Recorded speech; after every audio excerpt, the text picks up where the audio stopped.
PRD Education Trust registered Bharat Institute of Schooling Education. Karnataka ಸರ್ಕಾರದಿಂದ ಅನುಮತಿ ಮತ್ತು ಮಾನ್ಯತೆ ಪಡೆದಿದೆ. ಪ್ರವೇಶಗಳು ಪ್ರಾರಂಭವಾಗಿವೆ. ನೇರವಾಗಿ ಎಸ್ಎಲ್ಸಿ ಮತ್ತು ದ್ವಿತೀಯ ಪಿಯುಸಿ ಕಲಾ, ವಾಣಿಜ್ಯ ಮತ್ತು ವಿಜ್ಞಾನಕ್ಕೆ ಉನ್ನತ ವ್ಯಾಸಂಗಕ್ಕಾಗಿ ಬಡ್ತಿ ಹೊಂದಲು ಸರ್ಕಾರಿ ಉದ್ಯೋಗಕ್ಕೆ ಮಾನ್ಯತೆ ಪಡೆದಿದೆ.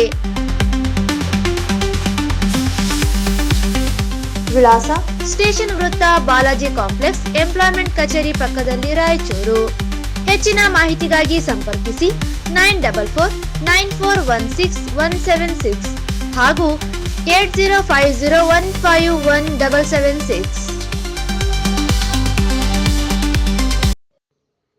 ಜಿಲ್ಲಾ ಆರೋಗ್ಯ ಮತ್ತು ಕುಟುಂಬ ಕಲ್ಯಾಣ ಇಲಾಖೆ, ರಾಜೀವ್ ಗಾಂಧಿ ಸೂಪರ್ ಸ್ಪೆಷಾಲಿಟಿ ಆಸ್ಪತ್ರೆ ಹಾಗೂ ರಾಯಚೂರು ವೈದ್ಯಕೀಯ ವಿಜ್ಞಾನಗಳ ಸಂಸ್ಥೆಯ ಸಹಭಾಗಿತ್ವದೊಂದಿಗೆ ನಗರದ Rajiv Gandhi super speciality OPEC ಆಸ್ಪತ್ರೆಯಲ್ಲಿ ಕ್ಯಾನ್ಸರ್ಗೆ ಸಂಬಂಧಪಟ್ಟಂತೆ ಡೇ ಕೇರ್ ಕೆಮೊಥೆರಪಿ ವಿಭಾಗವನ್ನು ಪ್ರಾರಂಭ ಮಾಡಲಾಗಿದ್ದು, ಸಾರ್ವಜನಿಕರು ಇದನ್ನು ಸದುಪಯೋಗ ಪಡೆದುಕೊಳ್ಳಬೇಕು ಎಂದು ರಾಯಚೂರು ವೈದ್ಯಕೀಯ ವಿಜ್ಞಾನಗಳ ಸಂಸ್ಥೆಯ ನಿರ್ದೇಶಕರಾದ ಡಾಕ್ಟರ್ ರಮೇಶ್ ಬಿಎಚ್ ಅವರು ತಿಳಿಸಿದರು.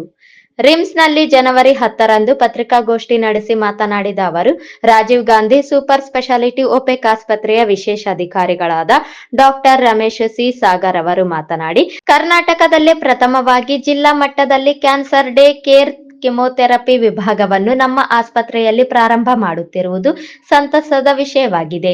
ಕ್ಯಾನ್ಸರ್ ರೋಗವನ್ನು 3 ವಿಧಾನಗಳಿಂದ ಗುಣಪಡಿಸಬಹುದಾಗಿದ್ದು, ಈಗ ನಮ್ಮ ಆಸ್ಪತ್ರೆಯಲ್ಲಿ ಸರ್ಜಿಕಲ್ ಅಂಕಾಲಜಿಯು ಈಗಾಗಲೇ ಕಾರ್ಯನಿರ್ವಹಿಸುತ್ತಿದ್ದು, ಮೆಡಿಕಲ್ ಅಂಕಾಲಜಿ ಚಿಕಿತ್ಸೆಯನ್ನು ಜನವರಿ 10ರಿಂದ ಪ್ರಾರಂಭಿಸಲಾಗಿದೆ.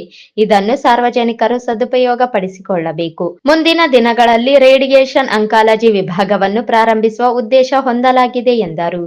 ಮೆಡಿಕಲ್ ಅಂಕಾಲಜಿ ವೈದ್ಯರು ವಾರದಲ್ಲಿ 3ರಿಂದ 4 ದಿನ ಮತ್ತು ಪೀಡಿಯಾಟ್ರಿಕ್ ಅಂಕಾಲಜಿ ವೈದ್ಯರು ತಿಂಗಳಿಗೆ 1 ಬಾರಿ ನಮ್ಮ ಆಸ್ಪತ್ರೆಗೆ ಭೇಟಿ ನೀಡಿ ಉಚಿತವಾಗಿ ಚಿಕಿತ್ಸೆಯನ್ನು ನೀಡಲಿದ್ದಾರೆ ಎಂದು ತಿಳಿಸಿದರು. ಕಿಮೊಥೆರಪಿ ಚಿಕಿತ್ಸೆಗೆ ಸಂಬಂಧಪಟ್ಟ ಎಲ್ಲ ಔಷಧಿಗಳನ್ನು ಸರ್ಕಾರದ ಯೋಜನೆಗಳಾದ ಎಬಿಎಆರ್ಕೆ ಯೋಜನೆ, ಎಸ್ಸಿ, ಎಸ್ಟಿ ಯೋಜನೆಗಳಲ್ಲಿ ಉಚಿತವಾಗಿ ನೀಡಲಾಗುತ್ತದೆ ಎಂದು ತಿಳಿಸಿದರು. ಕಳೆದ 3 ತಿಂಗಳಿಂದ ಆಸ್ಪತ್ರೆಗೆ ಬರುವ ಹೊರ ರೋಗಿಗಳ ಸಂಖ್ಯೆಯಲ್ಲಿ 50% ಹೆಚ್ಚಳವಾಗಿದ್ದು, ಒಳ ರೋಗಿಗಳ ಸಂಖ್ಯೆಯು 100 ಗಡಿ ದಾಟಲಿದೆ ಎಂದರು. ಮೆಡಿಕಲ್ ಗ್ಯಾಸ್ಟ್ರೋ ವಿಭಾಗದಲ್ಲಿ ಇಆರ್ಸಿಪಿ ಸ್ಟೆಂಟಿಂಗ್ ವಿಧಾನವನ್ನು ಪ್ರಾರಂಭ ಮಾಡಲಾಗಿದೆ.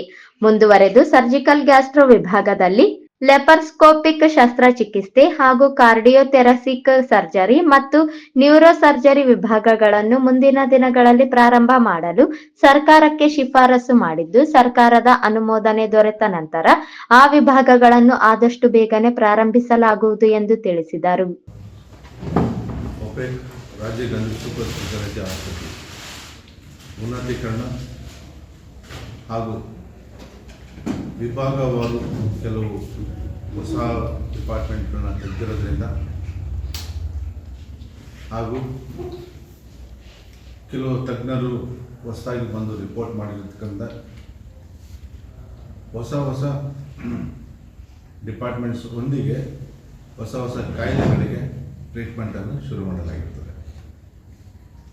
ಅದರಲ್ಲಿ ಆಂಕಾಲಜಿ ವಿಭಾಗವಾಗಿರ್ಬೋದು ಮತ್ತು ಮೆಡಿಕಲ್ ಆ್ಯಂಡ್ ಸರ್ಜಿಕಲ್ ಗ್ಯಾಸ್ಟ್ರೋಎಂಟ್ರಾಲಜಿ ವಿಭಾಗವಾಗಿರ್ಬೋದು ಮತ್ತು ಮುಂದೆ ಒಪೆಕ್ ಕಾರ್ಡಿಯಾಲಜಿ ಸೆಂಟರ್ ಮತ್ತು ಈಗ ಹೊಸದಾಗಿ 25-26 ಸಾಲಿನಲ್ಲಿ ಒಪೆಕ್ನಲ್ಲಿ ಟ್ರಾಮಾ ಕೇರ್ ಸೆಂಟರ್ ಸ್ಯಾಂಕ್ಷನ್ ಆಗಿರ್ತಕ್ಕಂಥದ್ದು ಈ ಭಾಗಕ್ಕೆ ಒಂದು ಸಂತಸದ ವಿಷಯವಾಗಿರ್ತದೆ.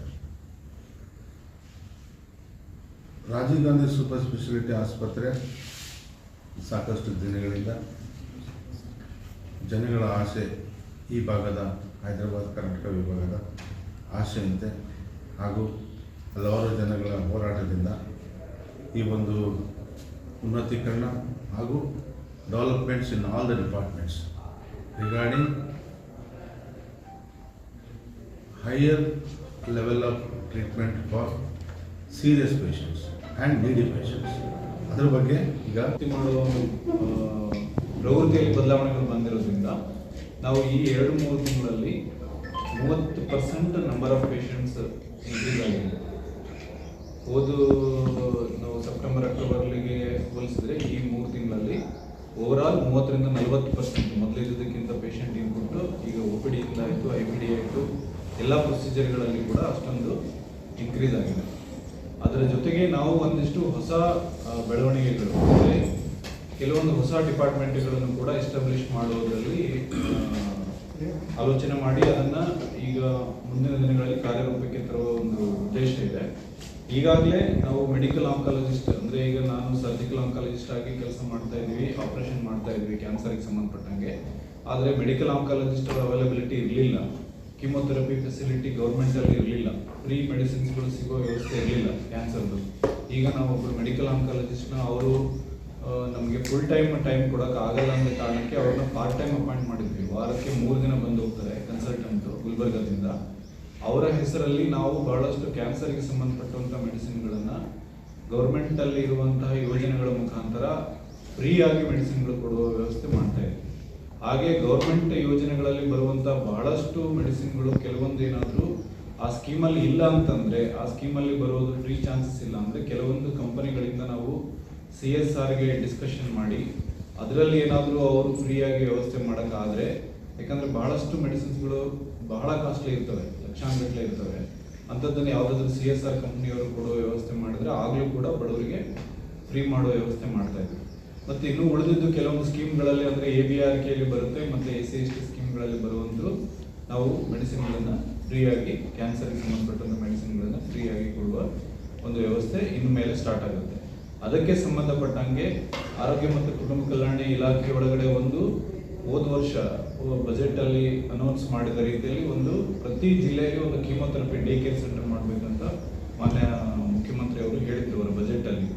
ಅದರ ಪ್ರಕಾರನೇ ಹಬ್ ಅಂಡ್ ಸ್ಪೋಕ್ ಮಾಡಲ್ ಅಂತಂದ್ರೆ ಒಂದು ಸೆಂಟರ್ನ ಹಬ್ ಅಂತ ಮಾಡ್ತಾರೆ, ಅದಕ್ಕೆ ಕನೆಕ್ಟ್ ಆಗಿ ಕೆಲವೊಂದಿಷ್ಟು ಸ್ಪೋಕ್ ಅಂತಂದ್ರೆ ಅಲ್ಲಿ ಕ್ಯಾನ್ಸರ್ ತಜ್ಞರು ಇಲ್ಲ ಅಂದ್ರೂ ಕೂಡ ಅಲ್ಲಿರೋ ಫಿಸಿಷಿಯನ್ ಇಂಜೆಕ್ಷನ್ಗಳು ಕೊಡೋ ರೀತಿಯಲ್ಲಿ ವ್ಯವಸ್ಥೆ ಮಾಡೋಕ್ಕೆ ಮಾಡಿದ್ರು.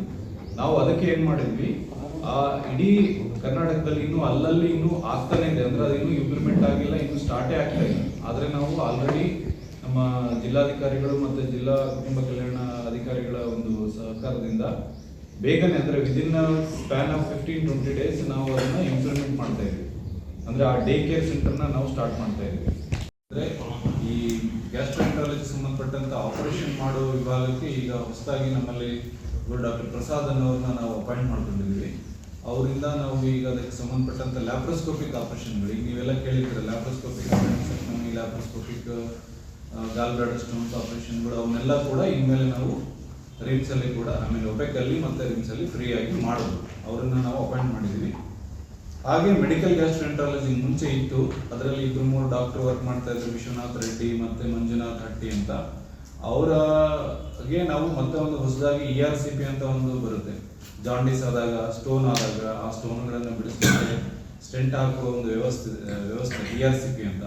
ಆ ಇನ್ಸ್ಟ್ರೂಮೆಂಟ್ ಕೂಡ ನಾವು ಅದನ್ನ ಮುಂಚೆ ಇತ್ತು, ಅದನ್ನ ಈಗ ನೀವು ವರ್ಕ್ ಮಾಡೋ ರೀತಿಯಲ್ಲಿ ರೆಡಿ ಮಾಡಿದ್ದೀವಿ. ಸೊ ಆ ಪ್ರೊಸೀಜರ್ಗಳು ಕೂಡ ಇನ್ಮೇಲೆ ಸ್ಟಾರ್ಟ್ ಮಾಡ್ತಾ ಇದ್ದೀವಿ. ಮಾಡಬೇಕು ಅಂತ ಅನ್ಕೊಂಡಿದ್ವಿ, ಆದರೆ ರೋಗಿಗಳು ಇರೋದ್ರಿಂದ ನಾವು ಆಲ್ರೆಡಿ ವರ್ಕನ್ನು ಸ್ಟಾರ್ಟ್ ಮಾಡ್ತಾ ಇದ್ವಿ. ಪೇಷಂಟ್ಗಳಿಗೆ ನಾವು ಅಡ್ಮಿಟ್ ಮಾಡಿ ಕೀಮೋಥೆರಪಿನ ಫ್ರೀ ಕೊಡೋ ವ್ಯವಸ್ಥೆನ ಸ್ಟಾರ್ಟ್ ಮಾಡ್ತಾ ಇದ್ವಿ. ಸೊ ಇದು ಒಂದು ನಾವು ಸ್ಪೋಕ್ ಅಂತ ಕನ್ಸಿಡರ್ ಮಾಡಿದ್ರೆ, ಬೆಂಗಳೂರಲ್ಲಿರೋ ಯಾವುದಾದ್ರೂ ಒಂದು ದೊಡ್ಡ ಹಾಸ್ಪಿಟಲ್ನ ನಾವು ಹಬ್ ಅಂತ ಅಂದ್ಕೊಂಡ್ರೆ ಅಲ್ಲಿಂದ ನಮಗೆ ಕೋಆರ್ಡಿನೇಷನ್ ಆಗುತ್ತೆ. ಹಾಗೆ ಮತ್ತೆ ಇನ್ನೊಂದು ಕೂಡ ತಾಲೂಕು ಹಾಸ್ಪಿಟಲಲ್ಲಿ ಒಂದು ಕೀಮೋಥೆರಪಿ ಸೆಂಟರ್ನ ಸ್ಟಾರ್ಟ್ ಮಾಡುವಂಥ ಉದ್ದೇಶ ಕೂಡ ಇದೆ. ಇದು ಕೀಮೋಥೆರಪಿ ಬಗ್ಗೆ. ಮುಂದೆ ರೇಡಿಯೇಷನ್ ಆಂಕಾಲಜಿ ಕೂಡ ನಾವು ಸ್ಟಾರ್ಟ್ ಮಾಡುವ ಒಂದು ಉದ್ದೇಶ ಇಟ್ಕೊಂಡಿದ್ದೀವಿ. ಈಗ ಸರ್ಜಿಕಲ್ ಕ್ಯಾನ್ಸರ್ಗೆ ಸಂಬಂಧಪಟ್ಟಂಥ ಸರ್ಜರಿ, ಕೀಮೋಥೆರಪಿ ಆಯಿತು ಮತ್ತು ರೇಡಿಯೇಷನ್, ಇವು 3 ಆದರೆ ಒಂದು ಕಾಂಪ್ರಿಹೆನ್ಸಿವ್ ಆಗಿ ಒಂದು ಕಂಪ್ಲೀಟ್ ಆಗಿ ಒಂದು ಕ್ಯಾನ್ಸರ್ ಸೆಂಟರ್ ಆಗೋ ಚಾನ್ಸ್ ಇದೆ. ಆ ರೇಡಿಯೇಷನ್ ಆಂಕಾಲಜಿಗೆ ಸಂಬಂಧಪಟ್ಟದ್ದನ್ನು ಸ್ಟಾರ್ಟ್ ಮಾಡಲಿಕ್ಕೆ ನಾವು ಎಲ್ಲ ರೀತಿಯಿಂದ ಪ್ರಯತ್ನ ಮಾಡ್ತಾ ಇದ್ದೀವಿ. ಅದು ಸ್ವಲ್ಪ ಸರ್ಕಾರದ ಲೆವೆಲಲ್ಲಿ ಓಕೆ ಆದರೆ ಅದನ್ನು ಕೂಡ ಮುಂದಿನ ದಿನಗಳಲ್ಲಿ ಉದ್ದೇಶ ಇದೆ.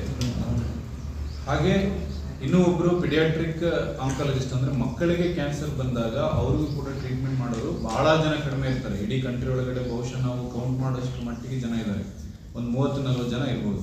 ಅಂಥದ್ರಲ್ಲಿ ಒಬ್ಬರನ್ನ ನಾವು ಬೆಂಗಳೂರಲ್ಲಿ ಐಡೆಂಟಿಫೈ ಮಾಡಿ ಅವರಿಗೆ ರಿಕ್ವೆಸ್ಟ್ ಮಾಡಿದಾಗ ಅವರು ಡೈಲಿ ಇಲ್ಲಿ ಬರಲಿಕ್ಕೆ ಆಗಲ್ಲ ಅಂತಂದಾಗಿ ಅವರಿಗೆ ನಾವೇನು ಹೇಳಿದ್ವಿ, ಅಟ್ಲೀಸ್ಟ್ ಮಂತ್ಲಿ 1 ಸರಿ ಆದರೂ 2 ಸರಿ ಆದರೂ ಬಂದರೆ ಈ ಭಾಗದಲ್ಲಿರುವ ಮಕ್ಕಳಿಗೆ ಕ್ಯಾನ್ಸರ್ ಇರೋ ಟ್ರೀಟ್ಮೆಂಟ್ಗಳಿಗೆ ಅವ್ರ ಜೊತೆಗೆ ಮಾತಾಡಿದೆ ನಾನು. ಅವ್ರನ್ನ ಕರೆಸಿದ್ವಿ ಕೂಡ, ಎಲ್ಲ ತೋರಿಸಿ ಅವರಿಗೆ ಹೇಳಿದ್ವಿ. ಅವರು ಅವರು ಅಲ್ಲಿಂದ ಒಂದು ದಿನ ಬಂದು ಫ್ರೀ ಸರ್ವಿಸ್ ಮಾಡಿ ಹೋಗ್ಲಿಕ್ಕೆ ರೆಡಿ ಇದ್ದಾರೆ. ಅವರು ಯಾವ ಥರ ಸಜೆಸ್ಟ್ ಮಾಡ್ತಾರೆ ಆ ಥರ ಇಲ್ಲಿ ಮಕ್ಕಳಿಗೆ ನಾವು ಕಿಮೋಥೆರಪಿನೂ ಕೂಡ ಕೊಡೋ ವ್ಯವಸ್ಥೆ ಮಾಡಲಾಗ್ತದೆ. ನಮಗೆ ಟ್ರಾಮಾ ಸೆಂಟರ್ ಬಂದರೆ ಕಂಪ್ಲೀಟ್ ಆಗಿ ಆಕ್ಸಿಡೆಂಟ್ ಆಗಿರೋ ಪೇಷಂಟ್ಸ್ಗಳಿಗೆ ಒಂದು ರೂಪ್ ಕೆಳಗಡೆ ಆಕ್ಸಿಡೆಂಟ್ ಆದವನ್ನೆಲ್ಲ ಪ್ರತಿಯೊಬ್ಬರು, ಯಾಕಂದ್ರೆ ನಮ್ಮಲ್ಲಿ ಆಲ್ರೆಡಿ ಪ್ಲಾಸ್ಟಿಕ್ ಸರ್ಜನ್ ಇದ್ದಾರೆ, ಆರ್ಥೋಪೆಡಿಷಿಯನ್ಸ್ ಇದ್ದಾರೆ ಮತ್ತು ಜನರಲ್ ಸರ್ಜರಿ ಇದ್ದಾರೆ. ಓನ್ಲಿ ಏನಂದರೆ ನಾವು ನ್ಯೂರೋ ಸರ್ಜರಿ ವೇಟಿಂಗ್ ಇದೆ. ನ್ಯೂರೋ ಸರ್ಜರಿ ಒಬ್ಬರು ಬಂದ್ಬಿಟ್ರೆ ನಾವು ಕಂಪ್ಲೀಟ್ ಆಗಿ ಟ್ರಾಮಾ ಕೂಡ ಇಲ್ಲಿ ನೋಡ್ಬೋದು. ಆಕ್ಸಿಡೆಂಟಿಗೆ ಸಂಬಂಧಪಟ್ಟಿದ್ದು ಕೂಡ ಯಾವುದೇ ಪೇಷಂಟ್ ಅಲ್ಲಿ ಇಲ್ಲಿ ಶಿಫ್ಟ್ ಆಗಿ ದಾರಿಯಲ್ಲಿ ಅವರಿಗೆ ಜೀವ ತೊಂದರೆ ಆಗುವ ವ್ಯವಸ್ಥೆ ಇನ್ಮೇಲೆ ಇರೋದಿಲ್ಲ. ಅದನ್ನು ಕೂಡ ನಾವು ಆ ರೀತಿಯ ಮರಣಗಳನ್ನು ಕೂಡ ನಾವು ಕಡಿಮೆ ಮಾಡ್ಬೋದು. ಕೊನೆಯದಾಗಿ ಕಾರ್ಡಿಯೋಥೊರಾಸಿಕ್ ಸರ್ಜರಿ, ಅಂದರೆ ಈಗ ನಮ್ಮಲ್ಲಿ ಆಲ್ರೆಡಿ ಕಾರ್ಡಿಯಾಲಜಿ ಡಿಪಾರ್ಟ್ಮೆಂಟ್ ಇದೆ, 4 ಜನ ಕಾರ್ಡಿಯಾಲಜಿಸ್ಟ್ ವರ್ಕ್ ಮಾಡ್ತಿದ್ದಾರೆ. ಈ ಕಳೆದ 3 ತಿಂಗಳಲ್ಲಿ ಬಹುಶಃ 100% ಇನ್ಕ್ರೀಸ್ ಆಗಿದೆ. ಅಂದರೆ ಮೊದಲು 5-6 ಸ್ಟೆಂಟ್ ಪ್ರೊಸೀಜರ್ಸ್ ಆಗ್ತಾ ಇತ್ತು, ಈಗ ಆಲ್ಮೋಸ್ಟ್ 15 ತನಕ ಮಾಡ್ತಾ ಇದ್ವಿ ಸರ್. ಮಂತ್ಲಿ ಮೊದಲು 5-6 ಆಗ್ತಾ ಇತ್ತು ತಿಂಗಳಿಗೆ. ಈಗ ನಾವು ರೀಚ್ಡ್ ಅರೌಂಡ್ 15 ಪರ್ ಮಂತ್. ಈಗ ಕಳೆದ 3-4 ದಿನಗಳಲ್ಲೇ 7-8 ಮಾಡಿದ್ವಿ. ಸೊ ಟೆಕ್ನಿಷಿಯನ್ ಕೂಡ ಅಪಾಯಿಂಟ್ ಮಾಡಿದಾಗಲಿಂದ ನಂಬರ್ ಕೇಸಸ್ ಕೂಡ ಇನ್ಕ್ರೀಸ್ ಆಗಿದೆ. ಸ್ಟೆಂಟಿಂಗ್ ಪ್ರೊಸೀಜರ್ಸ್ ನಡೆದಿದೆ. ಅದರ ಜೊತೆಗೆ ಕಾರ್ಡಿಯೋಥೊರಾಸಿಕ್ ಸರ್ಜರಿ ಅಂತ ಇರ್ತೀವಿ, ಅಂದರೆ ಹಾರ್ಟ್ನ ಓಪನ್ ಆಪರೇಷನ್ಗಳು ಮಾಡುವಂಥ ವ್ಯವಸ್ಥೆಗೆ ಅದನ್ನು ನಾವು ಮುಂದಿನ ದಿನಗಳಲ್ಲಿ ಅದಕ್ಕೆ ಸಂಬಂಧಪಟ್ಟಂತೆ ಒಬ್ಬರು ರಿಟೈರ್ಡ್ ಪ್ರೊಫೆಸರ್ ಫ್ರಮ್ ಗುಲ್ಬರ್ಗ ಅವರು ಕೂಡ ವಿಸಿಟಿಂಗ್ ಬಂದು ವಾರದಲ್ಲಿ 3-4 ದಿನ ಬಂದು ಇಲ್ಲಿದ್ದು ಆಪರೇಷನ್ ಮಾಡೋದಾದರೆ ಅವರು ಕೂಡ ಅವರಿಗೊಂದು ಟೀಮ್ ರೆಡಿ ಮಾಡಿ ಅವರಿಗೆ ಸಂಬಂಧಪಟ್ಟಂಥ ಅವರಿಗೆ ಅವಶ್ಯಕತೆ ಇರುವಂಥ ಎಲ್ಲ ಮೆಟೀರಿಯಲ್ಸ್ಗಳನ್ನು ಮತ್ತು ಇಕ್ವಿಪ್ಮೆಂಟ್ಸ್ಗಳನ್ನು ಪ್ರೊಕ್ಯೂರ್ ಮಾಡಲಿಕ್ಕೆ ನಮ್ಮ ಡೈರೆಕ್ಟರ್ ಸರ್ ಮತ್ತು ಜಿಲ್ಲಾಧಿಕಾರಿಗಳು ಎಲ್ಲರೂ ಅದರ ಬಗ್ಗೆ ಬದ್ಧರಾಗಿದ್ದಾರೆ. ಅವರು ಎಸ್ ಅಂತಂದರೆ ಅವ್ರ ಟೀಮ್ ಇನ್ನೂ ಡಿಸ್ಕಷನ್ ಮಾಡ್ತಾ ಇದೆ. ಅವ್ರು ಎಸ್ ಅಂತಂದರೆ ಕಾರ್ಡಿಯೋಥೊರಾಸಿಕ್ ಕೂಡ ನಾವು ಮುಂದಿನ ದಿನದಲ್ಲಿ ಡೆವಲಪ್ಮೆಂಟ್ ಮಾಡೋಣ. ಇದೇ ಸಂದರ್ಭದಲ್ಲಿ ರಿಮ್ಸ್ ಕಾಲೇಜಿನ ಪ್ರಾಂಶುಪಾಲರಾದ ಡಾಕ್ಟರ್ ಬಸವರಾಜ್ ಎಂ ಪಾಟೀಲ್, ಜಿಲ್ಲಾ ಆರೋಗ್ಯ ಮತ್ತು ಕುಟುಂಬ ಕಲ್ಯಾಣ ಇಲಾಖೆಯ ಅಧಿಕಾರಿಗಳಾದ ಡಾಕ್ಟರ್ ಸುರೇಂದ್ರ ಬಾಬು, ಡಾಕ್ಟರ್ ಗಣೇಶ್ ಅವರು ಉಪಸ್ಥಿತರಿದ್ದರು.